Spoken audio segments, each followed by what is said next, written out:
Since the Russia-Ukraine war in February, the whole world is in jitters.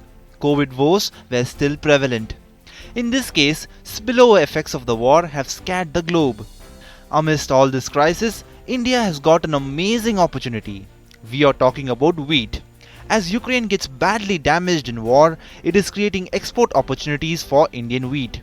In fact, Ukraine is a big supplier of wheat. Indian farmers and exporters are excited about this opportunity, but the government is concerned. Look at the irony. There are orders from across the world, but the production could be lower in India this year. For the past 2 to 3 months, the government has been trying to take advantage of Ukraine's situation by exporting wheat. Now, it seems that this may not happen. Another question comes to mind. If India produces a huge amount of wheat each year, then what has happened this time? The first reason is the weather.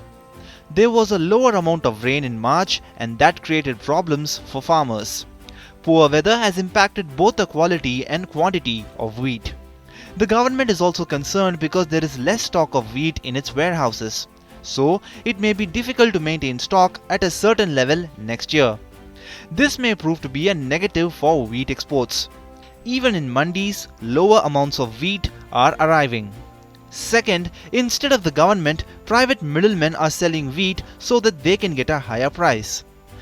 After a long time, farmers are getting a higher price than MSP from middlemen.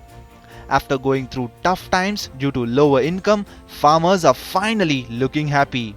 Now, this happiness of farmers has emptied the government warehouses.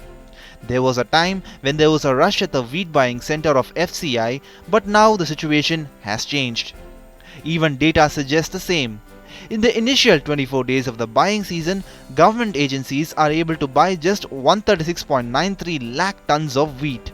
Last year during the same period, it bought 212.67 lakh ton.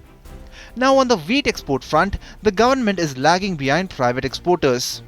The importance of wheat export for the government can be gauged from the statement of the Prime Minister Narendra Modi.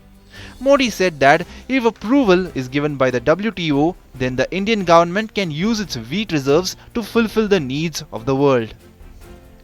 Actually, there are some trade rules which is holding back Indian exports, and India is looking to bypass that issue.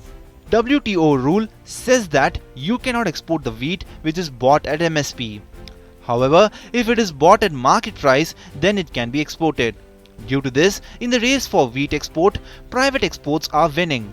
That's why the government wants exemption from the WTO rule. Now let us look at the wheat purchase target of the government. Last year, there was a bumper crop and the government bought a record 433.44 lakh tons of wheat. This year's wheat purchase target is 444 lakh tons. The government has 190 lakh tons of carry forward stock from last year. But less purchase means there will be less carry forward stock for the next year. So the prospects of wheat exports are not looking good for the government. There is one more issue for the government, that is distributing free ration. For schemes started in COVID and PDS, the government needs around 20 lakh tons of wheat. The government will give free rations to people till September. This is a trade-off between social welfare activity and the opportunity to earn money. Only one can be chosen. Besides less yield and lower stocks in go down, there is also one more reason which is impacting the export. That is regarding the quality. A lot of countries have very strong rules regarding quality. In the last fiscal, India has exported a record 78 lakh tons of wheat. On the basis of it, this year 100 lakh tons of export was targeted. However, this export target can only be achieved if there is sufficient domestic supply. So the government is walking on a tightrope right now. At one end, it is looking to snatch the opportunity it is getting on the export front, but on the other hand, it also needs to consider the domestic needs.